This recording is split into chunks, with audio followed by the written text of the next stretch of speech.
Hi. You are watching and listening, sipping off the cuff on Tequila Aficionado Media on all of our channels and networks. I'm Mike Morales here in sultry San Antonio. That gentleman out there is Jay Silverman in Phoenix, Arizona. Jay and I are going to be we're going to have the distinct pleasure of breaking down and dissecting One with Life. Now, this is a brand of promise already in the Blanco category. It's a winner, I guess, a couple of years ago.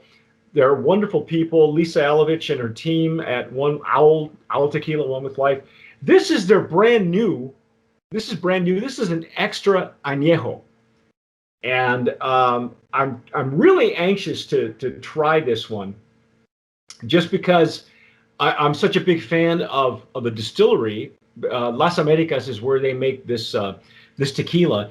And before we give you all the stats and stories, I think the best thing to do is to pour this sucker and then do the tasting, and then we'll give you all the ins and outs. Okay, so let's just get into here. Pretty bottle. Yeah. Look at that. That's a bracelet. I don't know if you can. Thing that happened when I got the bottle, my wife said, hang on to that bracelet for me. You're using your Sergio Bermioli. I am using my Glencairn.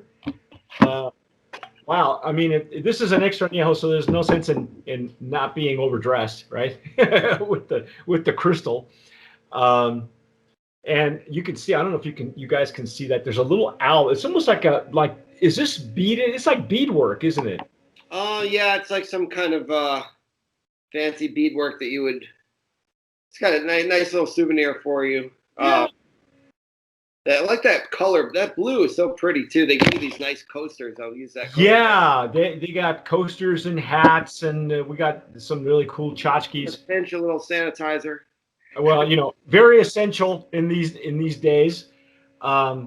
I poured mine in my Glencairn. Again, beautiful color. Now, what do we know about the aging of this extra añejo? We know that by law it has to be 3 years and over. But what are they telling us about this tequila? It's supposed to be 5 years in American oak barrels and French oak cognac barrels blended together. So we have the two different barrels. They really found a nice balance of the barrels there, and then combined those together and found something new. Well, the legs and tiers are beautiful. They're not super clingy to the glass. They're actually sheeting nicely, almost like a Blanco, which leads me to believe there's not a whole lot of, other than the glycerin that naturally occurs, in distillation and maybe from the barrels. There's nothing artificial here, and there really can't be. Again, this is technically considered an organic tequila and is okay kosher as well. So, oh man, yeah, the USDA organic, and they strive to make a nice tequila, and it's been a brand of promise before with the Blanco category. So expectations were pretty good, and it's. I'm just gonna give this a little swirl, but it's gorgeous. It's a beautiful golden brown almost. Yeah, it's a nice amber color, and it's kind of what you would expect in a great XA. Now, didn't we say that, to be fair, this is actually Jay, our second attempt at tasting this tequila. But I know that previously we had mentioned that it seems as if the blending of both barrels have given this tequila like a whole new unusual aroma. It's not because I think originally I said I can't really pull out the French oak, and it's got some complexity for sure. Yeah.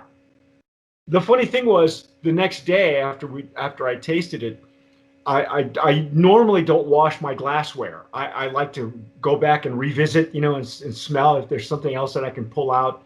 Especially when any of the tequilas or mezcals. And it was then that I could smell the French oak more prominently once the glass was dry. But no kidding. Yeah. Yeah, I actually got a good amount of maple. I did the same thing. I had the glass sitting on the counter until the next morning, no one had really touched it, and I had a little, quite a nice maple aroma going on in there, a little bit of the oak, and then you really do get the agave coming through nicely with a 5-year tequila aged. In this case, they definitely let the agave sing through, I think. Well, it really. Let me give you just a hint of a background here. If you're not familiar with, for some reason, this distillery is getting the bulk of the produces the bulk of the organic, certified organic tequilas. It's NOM 1480, and it is Tequila Las Americas. Such tequilas as Four Copas, One with Life, several others that are certified organic come out of that distillery.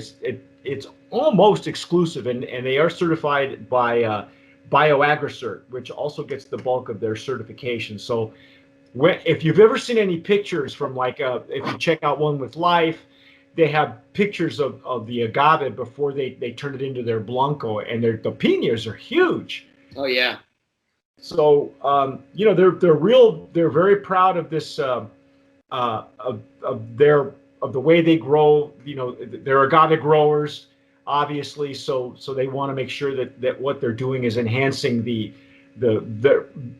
gem of this whole thing is really the agave.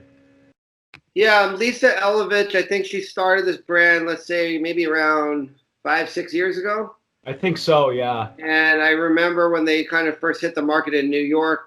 I think she's from Long Island, and that's where a lot of the tequilas are imported through Manhasset and Long Island. I have some friends who grew up there that we used to work with in New York. But you'll see like many of the tequilas imported through Manhasset. And so she's had the brand for a while now, and they took their time, developing the flavor of this XA. They definitely didn't rush it to the market. It's been a few years in the making, and it's quite nice the way the packaging and the presentation. I'm glad you mentioned that we did have some video hiccups, and we did taste this previously, but this will give us a chance to revisit and describe the taste after the bottle's opened up a little bit, which is what you're definitely gonna experience if you buy a bottle and bring it home. Most of your experience is gonna be after your first time cracking it. You probably have it for a little while and enjoy it, and it's open up nicely after a couple minutes. When you pour this tequila, it's just it's a classic. I go back to the original. The first couple times I tasted Herradura Selection Suprema, kind of reminds me of those old school extra Anejos and that sort of thing. But it's got a good amount of agave, and it's a nice, interesting aroma. There's a lot of sweetness. There's a little agave, a little bit of oak. So it's got a good balance. That nose is really enchanting, I gotta say, and if you've had tequilas that have been aged in French oak, you already know you're going to pull out some chocolate, you're going to pull out some of the cocoa, and you're going to get that. But I don't get a whole lot of that on this one. I get more of the whiskey notes, and then these. I guess what happens is this is being polished and finished in the cognac barrel, in the French oak barrel. So that adds just another layer of complexity onto the aroma. But I could just sniff this all day long. It's just really, it's very pleasant. But you know what? Let's try it, man. Let's give it a swirl here. Mm.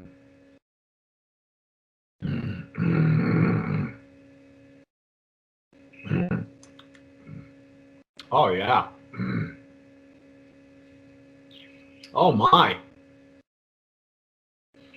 Wow. It goes in sweet, and it just kind of explodes in mid palate. And then the finish. That finish is, I think I mentioned this last time too. The finish reminds me of like a spicy cinnamon on the back end of the sides of my palate and toward the finish. And there is a finish. It's like a medium to short finish right now, and I think that has a lot to do with the barrels themselves. Yeah, it's great. It has that cinnamon for sure. I think it reminded me a little bit of some of the old Reserva de la Familias a little bit too, a little lighter. It's a great. It's got that, it doesn't have the overly sweet. It's not overly oaky. It's got that balance that I look for in extra anejo for sure. It's actually got a somewhat of a dry finish, which is really surprising because the nose is much sweeter. Yes. It's really interesting because some of the tequilas that we've had that are this sweet and probably that dark are generally a lot sweeter. Either they're enhanced with additives, but this one's actually a lot drier than I thought it would be. It's interesting. It really is. The complexity kind of grows on you. It's not, that nose is beautiful though, and but you see, and when you smell these aromas, I get the idea, or I get the feeling this would be great paired with a dessert. But then after you've had your first sip, it's almost as if the dessert would clash because it's got such a nice dry finish at the end. It kind of defeats the purpose. So for me, this would be a good nightcap tequila. Really kind of very, very interesting complexity on this. Wow. What do we know about price point on this thing? I believe it's around $200 a bottle, retail. So it's not easy to find. I think you kind of have to search around. I'm not sure if Old Town has it. I know a lot of people like to shop there for tequila, as I do. There are places you can find it. You just kind of have to search online. Let's see. I know Drizzly has it somewhere, but I'm not sure what regions. So you're looking at a very extreme small batch. Yeah. Do we have the batch size listed on here? I don't know. Good question. I'll let Lisa about that. But let's see. There's some numbers that might be hard to decipher. We might have to get a little info on that later. Yeah, it would be. Oh, you're right. Manhasset. That is where it's being imported. So you're correct on that. I don't know. It's hard to say. Gnome 1480. Again, Tequila Las Americas getting the bulk of the organic and or also kosher. And it's interesting because they on the back, if you know anything about Lisa and One with Life, you're probably familiar with how rather spiritual the folks there are. This is actually a tree of life. The owl, of course, denotes a little wisdom. Also stands for One with Life or Owl, Team Owl Tequila. But what I like is on the back or on the side. They're known for these spiritual messages. I think every batch or every bottle has a different message on it, or every run has a different message. And this one says, "Relax, be happy, be present, listen deeply, speak lovingly, smile, breathe, go slowly, and join us in being one with life." Yeah, and you know what? I think they accomplished what they set out to do. This is really something. It's a definitely tequila you want to spend time with. So I've got my on the back lot 4. Do you have that lot 4? Let me see. I don't know. I gotta really. It's a little tough to see, but if you look closely, you'll see that there's a lot number with a. Mine is lot 04, and then it'll say EX2A, meaning extra anejo probably, but I'm not sure what the 2 is. But yeah, we'll have to ask Lisa to give us some. Where do you find that? So if this in the very back, in lower down here on the back on the glass base. Don't have it. There's no stamp on mine. Wow. Really? Yeah, I don't have it. If you can see where I'm talking about, right there on the back. Yeah, there's no. Yeah, see, look, it's very faint. You must have gotten a VIP bottle, senor. Well, we are famous in our own minds, I guess, or something like that. I would say it's a great overall. It's such a nice tequila that, some people, if they really, you really enjoy the extra anejos, really get into it. It's hard to go back and drink blancos and reposados. I mean, many people, they kind of start their journey with añejos and then kind of come full circle around to the blanco just for that bright agave. But when you're there in the zone of the extra añejos, this would be a good place to be. I mean, this is the one that you'd want to enjoy and share with some friends, and definitely something that couldn't go wrong with for sure. No, it's a very much a celebratory, or if you're just being, you know, if you want to sit up by the pool or out in your backyard, or a lot of us we can't go anywhere right now, so any way you want to express your gratitude, this would be a really great tequila to do that with, just to be at one with yourself. Because I gotta say, there's this aroma, it's very enchanting. Speaking of you can't go anywhere, for me it's like, yeah, the pandemic, but it's also 110 every day, and you don't want to go out anyway. Go anywhere. We just had the monsoon the other night. It went from about 105, 110 degrees at night down to like 70 degrees. It was unheard of. We had 40 straight days of 110. Wow. It went down to like 75 degrees for a few minutes. We had storms moving in. It was pretty cool. So it's cooled off slightly. Well, we had some storms earlier today, and a couple of times this week we've had some downpour. So I'm not sure if that's monsoon, or I don't know if Texas even has a monsoon season.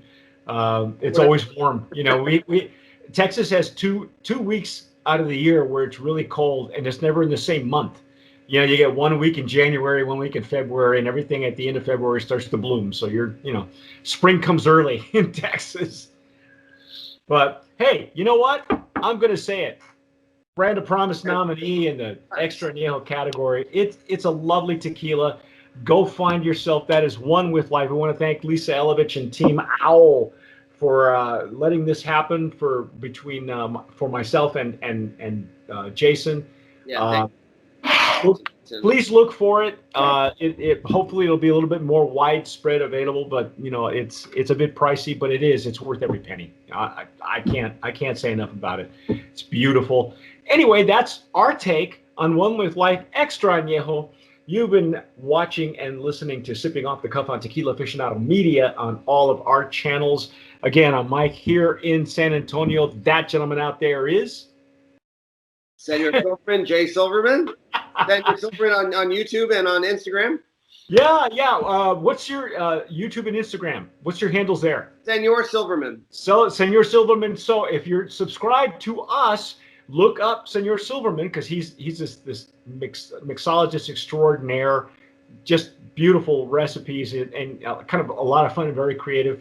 And you can catch him on Instagram as well. Follow him, follow us, and whatever you do, tomar sabiamente. Sip wisely.